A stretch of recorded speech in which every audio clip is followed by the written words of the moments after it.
Le naufrage de la perle du golfe Manaba, Nord-Muntouland. Le Canada s'enfonce dans la tourmente. La recrudescence de la violence y est telle que, depuis une semaine, il n'est de jour sans qu'un village ne tombe sous la folie meurtrière de hordes barbares dont les chefs disent penser et agir pour la défense de l'islam et pour l'émancipation de cette partie septentrionale du pays. Hier au crépuscule, de djihadistes lourdement armés, brandissant à leur tête un immense drapeau avec des inscriptions arabes blanches sur fond noir, ont mis à feu et à sang Babendam. Après leur passage, cette bourgade peuplée de musulmans à une cinquantaine de kilomètres de Manaba n'est plus que ruine et désolation. Selon les témoignages recueillis auprès de quelques rescapés, les assaillants ont pris tout ce qu'ils pouvaient emporter, des marchandises et beaucoup d'argent volé dans les boutiques, mais également des jeunes filles dont le destin probable est de devenir des esclaves sexuels ou d'être vendues comme telles. À l'évidence, la religion est loin d'être le mobile et le dessein de ces assassins, pillards et violeurs. La plupart de leurs chefs ne connaissent aucune sourate du Coran ni ne savent quand et comment accomplir la prière, a-t-on appris. Il me fallait écrire vite, terminer rapidement ce premier article et l'envoyer par courriel, photo à l'appui, à la rédaction de l'Expansion, avant le bouclage du journal. J'en étais à mon baptême du feu, comme reporter de guerre. L'expression est sans doute grandiloquente. Mais à dire vrai, le Muntouland était bien en guerre contre des ennemis extérieurs et intérieurs. Il avait ouvert un double front contre les djihadistes d'Al-Qaïda pour le Maghreb islamique venus de beaucoup plus au nord et contre les pseudo-indépendantistes du Front de libération du Canada qui leur étaient inféodés. Dans la région du Canada comme dans les pays voisins, il n'avait nul problème à recruter et à armer des bras jeunes et valides. Il s'offrait à eux par milliers, les uns du fait d'un fanatisme atavique, le plus grand nombre parce que poussés par un désir tout aussi ardent de sortir d'une abominable misère. Quitte à tuer, voler et violer, sous l'emprise de versets sataniques, renforcés par l'incontournable drogue fournie à volonté. L'Expansion avait choisi son camp, celui de la République, de la défense de l'intégrité et de l'unité nationale, sans se départir de sa position critique quant à la manière dont le Muntouland était administré et géré, d'un régime à l'autre. J'avais ainsi donc été sorti de la routine des chiens écrasés, pour être l'envoyé spécial de l'Expansion au nord du pays. Avec pour point de chute Manaba, le chef-lieu de la région du Canada, j'avais comme mission d'y être les yeux et les oreilles des lecteurs du journal, pour pas moins d'un mois. À cet effet, projeté sur le théâtre des opérations, avec un léger bagage et pour seules armes ma carte de presse, mon ordinateur portable et un smartphone qui me permettaient de prendre d'excellentes photos, j'étais bien, quoi qu'on ait pu en dire, un reporter de guerre. Tout avait commencé, très exactement, un 25 novembre au matin. Mandoumbe Sanogo, notre rédacteur en chef m'avait fait convoquer dans son bureau. Dis-moi, Raoul Colea, ça te dirait d'aller faire des relations quotidiennes et un grand reportage hors de la capitale, pour une trentaine de jours, tous frais payés. M'avait-il demandé à brûle-pourpoint. Je n'avais pas apprécié le ton sarcastique avec lequel il m'avait rabroué quand je lui avais proposé mon projet de papier sur la trahison de Sabel. Mais je ne suis pas rancunier pour un sou. Et c'était tout à mon avantage de quitter, pour quelque temps, Macobar et la routine des faits divers et entrer dans les arcanes professionnels et plus valorisants du grand reportage. Ce voyage serait, par ailleurs, un premier pas vers la réalisation de l'inextinguible rêve d'ailleurs qui m'habitait depuis toujours. J'avais ainsi donc donné mon accord, sans hésitation. Alors, prends tes dispositions et tiens-toi prêt. Tu embarques dans 3 jours sur la perle du Golfe pour Manaba. Nos lecteurs doivent être mieux éclairés sur la situation qui prévaut au nord. Raoul, nous comptons sur toi pour les édifier, de la manière la plus vivante et objective possible. Il m'avait dit cela, après un perceptible souffle de soulagement, comme si je venais de lui enlever une douloureuse écharde du pied. J'appris plus tard que de nombreux autres confrères sollicités avant moi pour cette mission avaient tous décliné l'offre, certains sous les prétextes les plus saugrenus.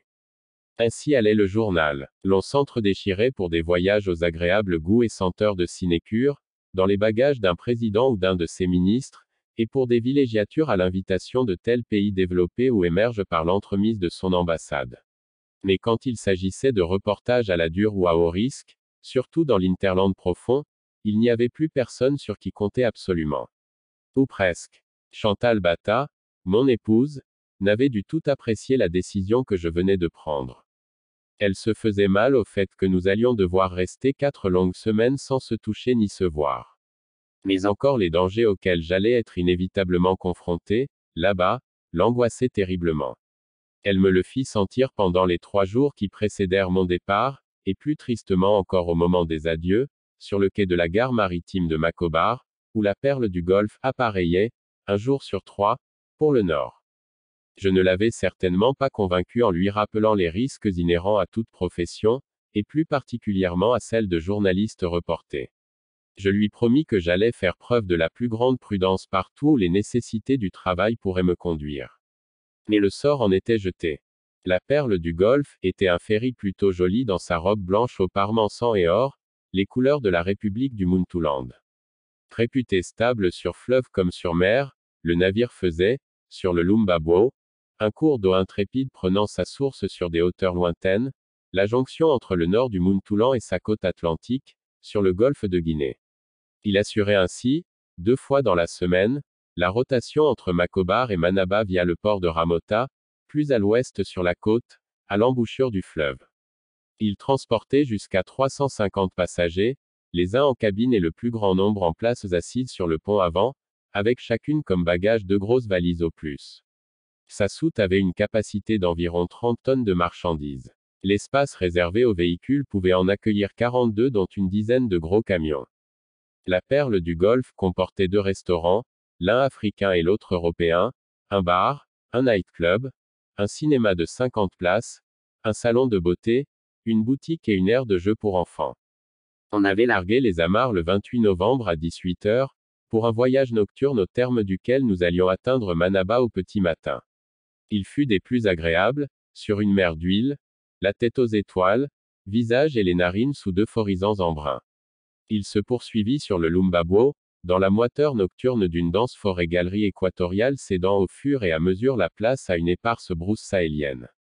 Il n'y avait pas de moyen de transport plus adapté et confortable que ce bateau pour rallier les frontières maritimes et terrestres du Muntouland. Hormis quelques axes reliant les villes côtières, les routes intérieures étaient dans un piteux état. Parallèle au fleuve et à la grande route nationale, le rail de l'extraversion économique laissé par le colonisateur était rapidement tombé en décrépitude, et ne servait plus qu'à d'épisodiques convoyages de marchandises. Dans la douillette perle du Golfe, l'on était bien loin des tracas routiers. Le bar et le nightclub n'avaient pas des amplis de la nuit. Et à l'arrivée à Manaba, je n'avais qu'une seule chose dans ma tête lourde de sommeil, arriver au plus vite à l'hôtel Alhambra, récupérer la clé de ma chambre et payer ma dette au marchand de sable, avant de m'attaquer au travail. Je n'avais pas tardé à le faire, en début d'après-midi, après un long somme réparateur et un délicieux déjeuner pris au Marigot, le typique restaurant de l'Alhambra, où tous les menus avaient le poisson d'eau douce comme base. J'avais, tout de suite après, appelé 2 des contacts qu'il était convenu que je rencontre pour me mettre d'emblée dans le bain. L'un s'appelait Yacouba Zaidi et l'autre Blaise Cafindo. Avec eux, je fis un premier tour de Manaba. Ils m'aidèrent dans les entretiens que j'eus avec ceux qui avaient fui les campagnes pour se réfugier en ville. Nous fîmes également une excursion, assez osée, le lendemain de mon arrivée, jusqu'à une centaine de kilomètres de Manaba. Je pus prendre, là-bas, une mesure de l'abomination subie par les populations décimées et les rescapés qui ont pu fuir ces lieux de damnation terrestre. C'est au retour de ces premières investigations que, bouleversé par cette expérience d'une toute autre nature, j'avais rédigé mon premier envoi à la rédaction de l'Expansion. Je m'étais mis à l'aise sur un des moelleux fauteuils en cuir qui meublent le hall de l'Alhambra, là où la connectivité au réseau Internet était la meilleure. Les premières lignes de ce récit sont l'attaque de mon premier article. J'y avais exposé toutes les informations factuelles que j'avais glanées, en ville comme sur le terrain. Pour conclure ce jet, je l'avais accompagné d'un commentaire à travers lequel je houspillais le pouvoir central et son armée, sans prendre de gants, dans l'unique but de les faire réagir, avant que le pourrissement de la situation au Canada ne fût irrémédiable, que la gangrène ne s'étende par métastase sur le reste du pays, tel un cancer incurable. Fuyant la terreur, la mort et la désolation que les bandes armées sèment sur leur passage, de plus en plus d'agriculteurs et d'éleveurs désertent les campagnes pour venir chercher refuge ici, dans la ville de Manaba. N'osant expulser ces fuyards que des citadins nantis ne traitent d'encombrements humains, les autorités municipales les abandonnent à leur misère dans un caravansérail désaffecté et affreusement insalubre. Leur manque de considération et d'humanisme envers ces hommes, ces femmes et leurs enfants est tout simplement indigne. Ils sont honteusement traités comme s'ils n'étaient point des Muntoulandais à part entière. Mais, en réalité, c'est le pouvoir central qui est responsable, au plus haut degré, du désastre que les bandits et renégats qui écument les campagnes du Canada font vivre à ces malheureux. Voilà des mois et des mois que les tueries et exactions dont ils sont victimes ont atteint leur paroxysme. Mais hormis d'oiseuses déclarations fortement médiatisées sur l'indivisibilité de la patrie, le plus petit doigt armé n'a encore été levé pour défendre son intégrité, et à plus forte raison apporter secours et protection à ces centaines de milliers de personnes abandonnées à elles-mêmes et qui s'interrogent sur la réalité de leur citoyenneté muntoulandaise. Elle est palpable. Je l'ai sentie. Elle est encore faible dans la capitale régionale. Mais elle s'intensifie dans ces bas-fonds, ces banlieues pauvres et plus fortement encore à l'intérieur du Canada. La rancœur contre la puissance publique gronde sourdement sur ces terres brûlées que le sang des innocents baigne plus que la pluie dont les cieux sont devenus subitement avares, comme pour ajouter une malédiction à une autre. Une chose est sûre, si l'État n'envoie pas l'armée nationale prendre massivement position dans la région, se battre pied à pied contre ceux-là qui sont sur le point de ruiner les fondements de notre commune volonté de vie commune, l'irrémédiable se produira, un chaos irréversible qui se traduira par le règne de l'arbitraire, de l'intolérance et de la barbarie sur tout le pays, du nord jusqu'au sud. Est-il vrai, comme on tend à le penser et à le croire dans la région et même ailleurs au sud du pays, que notre armée n'est ni nationale ni républicaine, mais une armée de prébendiers, de pleutres et de planqués qui n'ont que le patriotisme du compte bancaire et du ventre? Que les généraux et les autres officiers supérieurs ne restent dans leur niche dorée que parce qu'ils sont grassement payés et presque tous à vie? Et que la soldatesque se bouscule dans les casernes et les rangs, car si dehors c'est la misère, eux ont la solde et sont logés, nourris, blanchis, juste pour être impeccables dans leur tenue, jouer à la guéguerre entre eux, seconder la police et la gendarmerie pour casser de l'opposant et parader de temps à autre. Que la situation au Canada est le cadet de leurs soucis, et qu'ils menacent le président de lui ravir le pouvoir par la force, si jamais il prenait la décision de projeter massivement la troupe vers le nord. Je n'ose le croire. Dans tous les cas, il appartient à l'État et à l'armée de donner la preuve que les accusations à leur endroit sont sans fondement. En quoi faisant? Tout bonnement en répondant à l'attente du citoyen ordinaire qui, qu'il soit du Nord ou du Sud, aspire à une sortie pérenne du mal-développement, dans la paix et la concorde d'une nation souveraine une et indivise. Il leur urge de prendre les décisions qui sied et de poser les actes qui conviennent, avant qu'il ne soit trop tard. Ainsi avais-je donc ponctué ma première correspondance d'envoyé spécial. C'est cette dénomination qui convenait. Loin des faits de société et légendes urbaines propres à la très grande ville auquel j'étais habitué, sur cet autre terrain du réel brutal, je m'étais rapidement rendu compte, qu'en fait, de guerre il n'y avait point au Canada. Ou pas encore. Les génocidaires étaient impunément en roue libre, puissamment armés face à de pauvres paysans sans défense. Je reconnais, à travers ce qui précède, avoir quelque peu fait dans la provocation. C'était délibéré. Je voulais absolument faire réagir le pouvoir. Ainsi, les jours qui suivirent, mes envois gardèrent la même tonalité, dans le même dessein. Monsieur Coléa est demandé au téléphone, un appel d'urgence de Macobar, susurra une douce voix féminine distillée à travers les espaces communs de l'Alhambra. Quittant la table où j'étais en train de déjeuner, à l'ombre d'un parasol au bord de la piscine, j'allais rapidement prendre l'appel au lobby de l'hôtel. C'était Mandoumbé Sanogo qui était au bout du fil, pas loin d'une crise d'apoplexie, tant il devait être dans une colère noire. Raoul, tonna mon rédacteur en chef, sans même dire bonjour ou prendre de mes nouvelles, mais quelle mouche t'a piqué.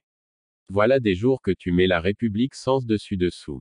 La publication de tes articles incendiaires contre l'État et l'armée nouveau, depuis une semaine, une volée de bois vert des plus cinglantes. Nous ne t'avons pas censuré. Mais arrête donc. Change de fusil d'épaule. Changer de fusil d'épaule, parce que la puissance publique, comme tu as coutume de dire, ne blaire pas ma prose.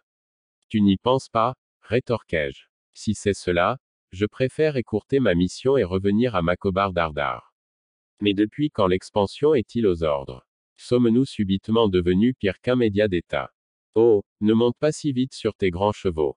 Le journal n'est absolument pas aux ordres. Il était demeure indépendant de l'État et de tous les pouvoirs. Mais il nous faut être réalistes. Nous croulons actuellement sous les charges internes et les dettes envers les fournisseurs. Si la puissance publique nous ferme le robinet de ses annonces institutionnelles, ses appels d'offres et autres, et fait pression sur le secteur privé pour qu'il nous sèvre d'insertion publicitaire, nous sommes foutus. Nous mettrons la clé sous le paillasson, car à lui tout seul, le maigre produit de la vente du journal ne nous permettra pas de tenir. Fred, chef, je peux bien comprendre tout cela, mais cette cuisine-là n'est assurément pas la mienne. Je suis un journaliste professionnel et pas autre chose. Je ne peux pas faire autrement mon travail qu'en respectant ces règles éthiques et déontologiques. J'ai été envoyé ici pour être les yeux et les oreilles de nos lecteurs, de tous les Muntoulandais par extension. Je m'efforce de leur donner satisfaction en partageant avec eux mon vécu sur le terrain, des informations fiables parce que puisées à bonne source, mais également mes commentaires nécessairement libres sur les ravages sanguinaires des djihadistes et irrédentistes, sur les graves risques de déstabilisation et de destruction qu'ils font peser sur le Ganada et tout le Muntouland. Et sur la passivité coupable de l'État et de son armée qui n'a que trop duré. Ce dernier sujet peut déranger et offusquer les plutocrates et leurs sbires au perché dans leur tour d'ivoire. Mais c'est leur problème. Je place l'intérêt de la nation par-dessus tout. Un fait diversier qui me parle de la sorte. On aura tout vu et entendu, décidément. J'étais sans doute, jusqu'à une semaine, un simple folliculaire. Mais en acceptant cette mission que les autres journalistes soi-disant chevronnés sollicités ont tous refusé, je suis aujourd'hui plus que jamais convaincu que je leur suis supérieur d'un cran, au moins par le courage et l'engagement, et même intellectuellement. Intellectuellement, pour sûr. Demande aux ressources humaines de te faire le tableau synoptique des diplômes des journalistes de l'expansion. Tu verras que personne d'autre que moi ne peut se targuer d'avoir atteint le niveau de la maîtrise. Même toi. Mandoumbé changea subitement de ton. Il se fit même aimable. Écoute Raoul, me répondit-il plus calmement, nous ne doutons guère de tes qualités professionnelles et apprécions la qualité de tes papiers.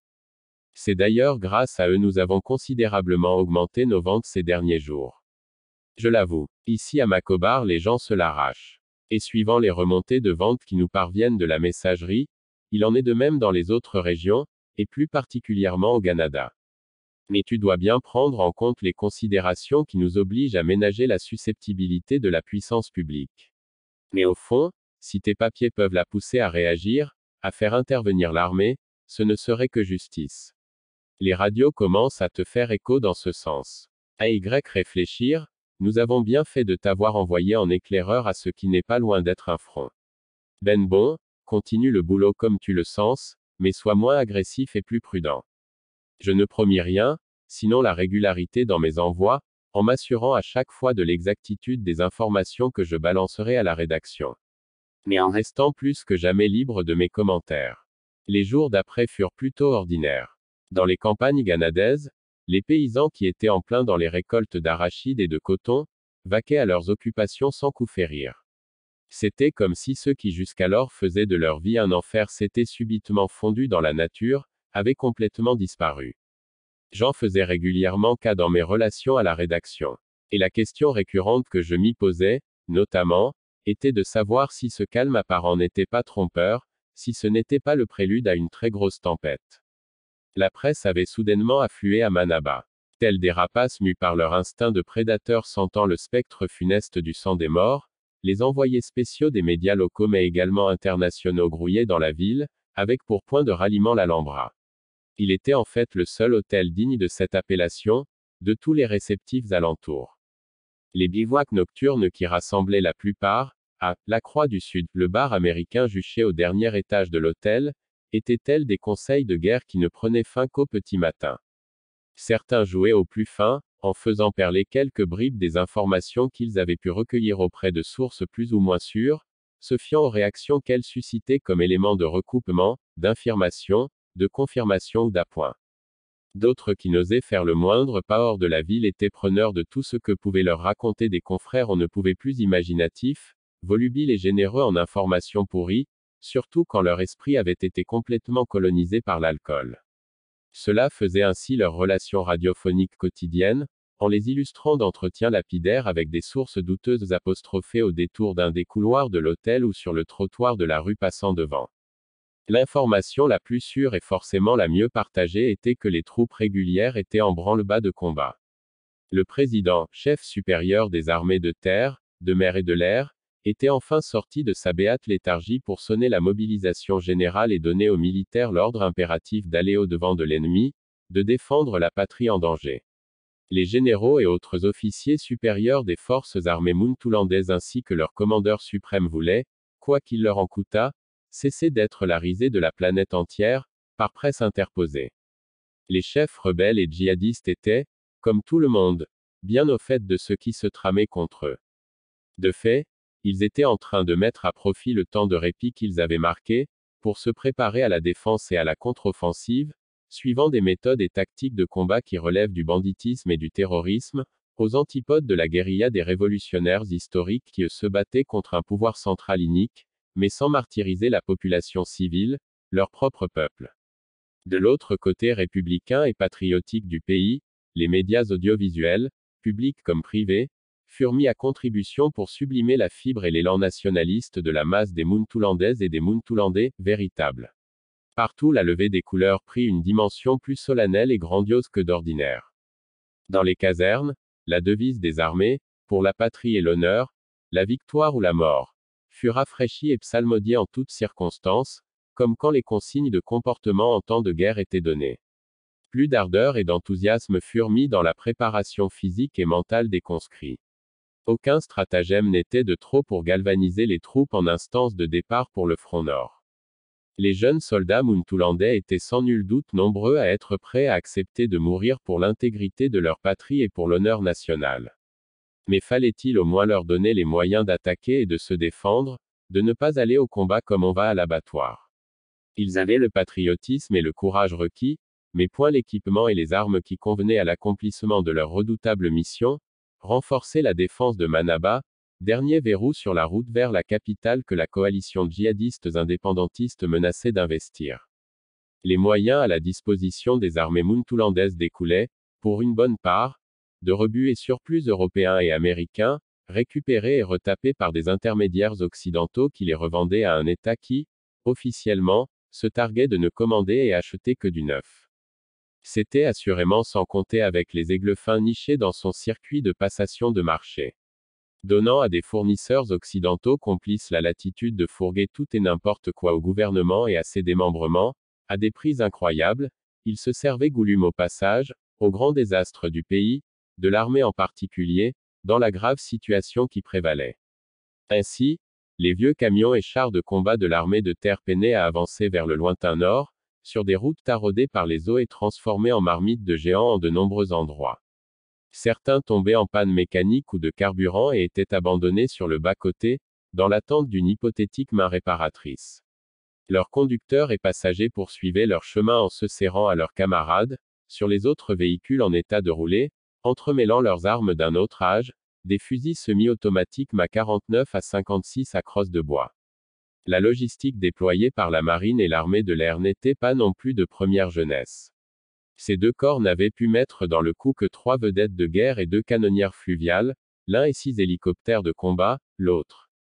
La moitié de ces appareils avaient été hérités de l'armée de l'ancien colonisateur, dans les premières années de l'accession du Muntouland à la souveraineté internationale. En plein dans les trafics en tout genre dont le septentrion africain jusqu'aux confins du Sahel était le théâtre, rebelles et djihadistes avaient profité de la débâcle libyenne pour se faire abondamment servir en armes et munitions de guerre, à partir des immenses stocks en déshérence du colonel Kadhafi. Leur puissance de feu était comparable à celle que le Muntouland avait déplacée jusqu'au Canada. Ils le prouvèrent dans les jours tragiques qui suivirent. Dès après son arrivée à Manaba, l'armée s'était rapidement déployée dans la cité. Elle avait pris position sur ses sites intérieurs les plus sensibles et vulnérables et placé des avant-postes aux entrées nord de la ville. L'état-major en campagne avait réquisitionné tout le premier étage de l'Alhambra pour en faire son quartier général et son poste de commandement. Du matin jusqu'à des heures indues, l'immense hall de l'hôtel ne désemplissait pas. Pêle-mêle, s'y bousculaient, dans un désordre indescriptible, militaires, fonctionnaires journalistes, touristes occidentaux en instance de fuir la région et clients ordinaires. Ce monde était infiltré par plein de curieux friands de potins à relayer pas le téléphone arabe qui émettait à fond, mais surtout d'espions à la solde de l'ennemi. Raoul Colea, alors mon général, c'est donc d'ici que tu balances tes missiles sur notre armée. On était dimanche, le deuxième depuis mon arrivée à Manaba, quand je fus bruyamment interpellé de la sorte. J'étais accoudé aux zinc du bar de la piscine de l'Alhambra, en train de siroter un troisième bitter lemon en compagnie de confrères imbibés jusqu'à l'os, comme à leur habitude. Ils étaient tout aussi surpris. Mais le timbre de la voix qui me taquinait de la sorte, dans le dos, m'était plus que familier. Me retournant, je ne pus m'empêcher de me laisser aller à un tonitruant éclat de rire, en m'empressant d'aller au-devant de l'homme qui avait, un instant, focalisé l'attention de toute la compagnie sur sa personne et la mienne. Garde à vous, commandant Gadot. Repos, enchaînai-je, en même temps qu'il s'exécutait, au grand étonnement de tous ceux qui étaient dans le voisinage. Le capitaine Sangoulé Gadot était plus qu'un ami, un frère. Nous avions vu le jour dans le même quartier, dans la médina de Macobar. Nos parents étaient des amis intimes, autant que nous. Nous avions fait, ensemble, le même cursus scolaire, dans les mêmes classes, de l'école primaire au lycée. Après le baccalauréat, nous sommes tous deux partis en France, lui pour l'école militaire de Saint-Cyr, moi pour des études de sociologie et de journalisme à Paris. Nous n'avions cessé de nous voir sur le sol français, quand les vacances nous le permettaient. De retour au Muntouland, il avait intégré l'armée de terre et rapidement pris du galon. Moi, après 2 années de galère, du fait de l'asphyxie du marché de l'emploi par une crise économique qui perdurait, je finis par trouver un poste mal rémunéré à l'Expansion, mais un boulot de journaliste quand même. La différence de statut n'avait en rien entaché notre amitié. Bien au contraire. Mon ami et plus que frère Sangoulé avait lui, peu après son retour à Macobar, convolé en juste noces avec une de ses cousines, la belle et plantureuse Fantabilla. Peu de temps après, elle se révéla sous son vrai jour, telle sa mère, une femme possessive, acariâtre, cupide et volage. Elle lui avait si durement mené la vie que la tentation du suicide l'avait effleuré un soir. Il s'était de suite ressaisi, parce qu'un vrai soldat ne se suicide pas, il meurt les armes à la main, des suites d'une maladie ou par accident, ou en toute quiétude au soir d'une vie dignement remplie. Avec toute l'amitié dont je l'entourais, tout comme ses frères d'armes, il avait repris pleinement goût à la vie, et il ne s'était plus départi de sa gouaille habituelle. Comme quand il vint se joindre à nous à l'improviste. Tu le sais bien Sangoulé, je ne fais que mon devoir de journaliste, comme toi tu fais le tien de militaire. Je parierais tout l'or du monde que tu étais bien occupé ailleurs, mais que, sans être désigné, tu t'es porté volontaire pour être à la tête d'un de ces régiments portés dans la région pour la défendre et la reconquérir, face au FROLIGA, à ACMI et leurs affidés. Tu as tout vrai, mon vieux frère. Mais que veux-tu, quand la patrie a besoin de nous, l'humble soldat que je suis ne saurait transiger. Plus et ça va me changer de Macobar, de ses bruits et odeurs, de ses furies et folies. Mais ici nous sommes dans un guêpier bien pire, me répondit-il. Un guêpier. Ben oui. Ils ont, sur ce terrain, plus d'armes que nous, sinon autant. Mais, fort heureusement, ils ne savent pas les utiliser correctement. Et nous avons, sur ces va-nu-pieds, l'avantage d'être des militaires formés ou formatés pour la guerre, en tout lieu et en toutes circonstances, rassura-t-il. On se promit de se revoir, toujours vivant et heureux de l'être. Il se retira comme il était venu, avec le sourire et sur un salut militaire des plus réglementaires. Ce n'est pas pour rien que le colonisateur choisit de bâtir la ville de Manaba, juste à la confluence du Lumbabo avec le Zambar, l'un venant de l'ouest et l'autre de l'est. Il séparait le nord du Muntouland quasiment en deux, de sorte que nul ne pouvait atteindre Macobar sans passer par le pont de Manaba, à moins de franchir ces 2 cours d'eau à la nage ou d'emprunter les pirogues qui faisaient la navette entre leurs rives. Pour arriver à leur fin, les rebelles et les djihadistes qui avaient mis sous leur coupe l'arrière-pays confinant au désert, n'avaient d'autre alternative que la prise préalable de Manaba, le bris du verrou stratégique qu'il avait toujours été depuis les horreurs de la nuit coloniale. Comptant sur leur armement massif, l'effet de surprise et l'aveuglement fanatique de leurs troupes, ils avaient attaqué et tiré les premiers, le lundi à l'aube, peu après la prière musulmane du FADJR. Dans les lueurs opaques et blafardes du petit matin, les sentinelles qui étaient de garde aux différentes portes nord de la ville, attendant impatiemment la relève, virent dans le proche horizon une noria de pick-up remplie d'hommes enturbanés et armés jusqu'aux dents venant directement sur eux. Ils donnèrent instamment l'alerte au moment même où tonnaient les premières salves ennemies. Le déroulement de la confrontation me fut narré, par ma principale source, mon ami et frère Sangoulé Gado. Loin de s'être embusqué, comme bien d'autres officiers et officiers supérieurs, il avait été, bien évidemment, aux avant-postes, à la pointe du combat. Comme je l'avais, le plus fidèlement possible, relaté dans le papier étayé par de bouleversants témoignages que j'avais envoyés à la rédaction de l'Expansion, en fin de soirée, la bataille fut rude et sanglante. Habitués à s'attaquer à des populations sans défense, les assaillants sortis de la brousse s'étaient aveuglément rués sur les portes de la ville, faisant crépiter leurs armes automatiques à tout va. Leurs premiers tirs nourris fauchèrent des civils surpris dans leurs occupations matinales, et aussi des soldats à découvert. La riposte s'organisa très vite. L'artillerie, par des tirs nourris, brisa net l'élan des assaillants. Pilonnés sans répit, des heures durant, par les hélicoptères de guerre arrivés en appoint, les hordes désemparèrent. Ce qui en restait fut obligé d'opérer un rapide repli, laissant derrière beaucoup de cadavres et des carcasses de véhicules carbonisés. La coalition djihadistes indépendantistes, avec les lourdes pertes ainsi subies, venait de perdre une épique bataille. Mais elle n'avait assurément pas encore perdu une guerre d'usure qui risquait d'être affreusement longue. Elle n'allait pas tarder à se lancer dans des actions de représailles vengeresses contre des garnisons isolées, des autorités civiles de bourgs et de villages disséminés à travers la brousse, et des populations sans défense. Leur seul tort était d'être à portée de machettes ou de fusils, des proies trop faciles à tuer et à dépouiller sans état d'âme, fallacieusement au nom de l'islam et pour une cause indépendantiste des plus absurdes et irréalistes en des temps où personne ne voyait plus de salut sur terre hors des grands ensembles. Alors que les soldats et leurs officiers d'encadrement direct pensaient leurs blessures et s'occupaient à mettre en bière les corps de leurs camarades tombés sur le champ d'honneur, les armes à la main, pour leur renvoi à Macobar, c'était la bamboula à l'Alhambra. Jusque très tard dans la nuit, les bouchons de champagne n'avaient cessé de sauter dans tout le premier étage de l'hôtel, le quartier général d'où les officiers supérieurs et leurs aides de camp avaient pris part au combat acharné qui venait de se dérouler bien loin de là. L'on festoyait également dans le reste de l'hôtel, chez les journalistes satisfaits de leur journée riche en événements à relater et chez les autres clients heureux du dénouement de la confrontation armée et de la délivrance, comme ailleurs en ville. L'on exultait partout, d'une joie débridée, parce que le pire avait été évité, que l'armée nationale a mis la chienlit définitivement sous l'éteignoir comme cela se disait. Il n'en était évidemment rien.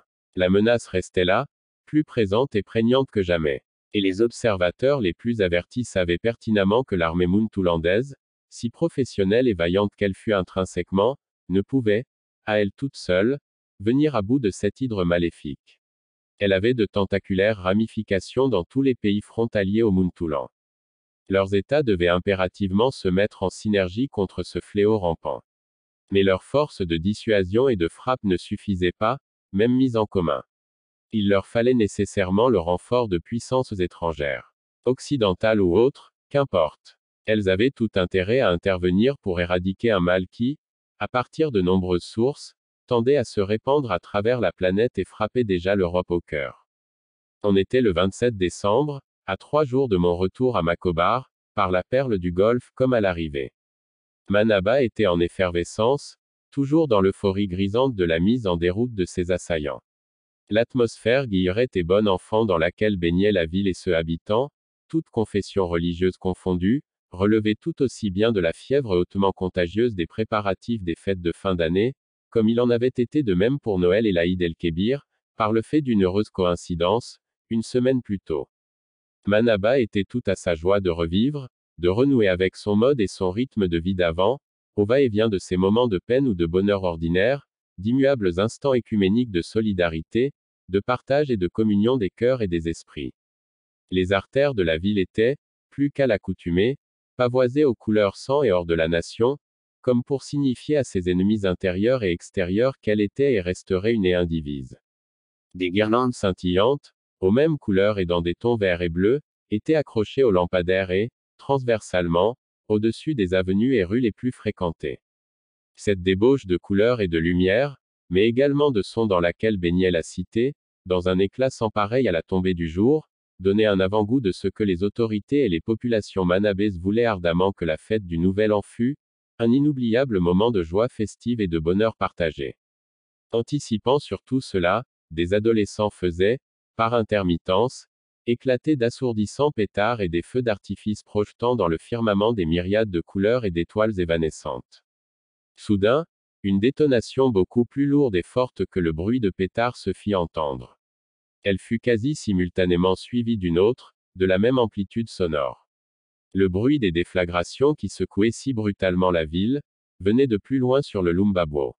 Ce n'étaient pas des poussières de lumière et d'étoiles qui irradiaient le ciel, mais de longues gerbes de flammes couronnées d'énormes volutes de fumée noire dont l'âcre odeur parvenait jusqu'en ville. Les sirènes du port tonnèrent en écho aux explosions sur le fleuve. Leur beuglement rauque et sinistre à vous glacer le sang fit instamment comprendre qu'une catastrophe venait de s'y produire. La Perle du Golfe, seul navire à avoir levé l'ancre de toute l'après-midi, en était vraisemblablement l'objet. Le ferry avait appareillé, 2 heures auparavant, au crépuscule. Il avait en priorité à son bord des blessés des récents affrontements qui devaient impérativement aller recevoir de meilleurs soins dans les hôpitaux de la capitale. Y étaient en bonne place des commerçants et commerçantes qui, malgré la tension ambiante, avaient fait de bonnes affaires et s'en retournaient à Macobar avec plein de produits du cru à écouler profitablement. Tout comme des touristes occidentaux enfin libres de quitter le Canada et de prendre le premier avion en partance pour leur pays, sitôt arrivés à Macobar. Et de nombreux Muntoulandais qui, jeunes et moins jeunes, n'entendaient pas passer les réveillons nulle part ailleurs que dans la trépidante capitale. Sitôt l'alerte donnée, les secours s'organisèrent rapidement. Les vedettes de l'armée furent mises à contribution en complément aux embarcations des pompiers fluviaux. Me prévalant de ma qualité de journaliste envoyé spécial dans la région pour couvrir tous les événements du moment, mais profitant surtout de ma proximité avec le capitaine Sangoulé Gado, je pus embarquer à ses côtés, pour me rendre sur les lieux où ce qui était supposé être un accident s'était produit. La scène était apocalyptique. Le navire dont la poupe était éventrée par les 2 explosions qui s'étaient vraisemblablement produites dans sa soute était à moitié enfoncé dans les profondeurs boueuses du fleuve. Étaient restés prisonniers dans ses cabines, de nombreux passagers, surpris dans leur sommeil ou en état de veille, condamnés à une mort des plus atroces. La proue du bateau, ou ce qui en restait, était un amas tourmenté de fer, d'acier et de bois. Tenant quasiment à la verticale, le ferry sombrait inexorablement. Enfusé d'insoutenables pleurs et cris de détresse, les appels à l'aide des blessés et les râles de personnes que la vie quittait douloureusement.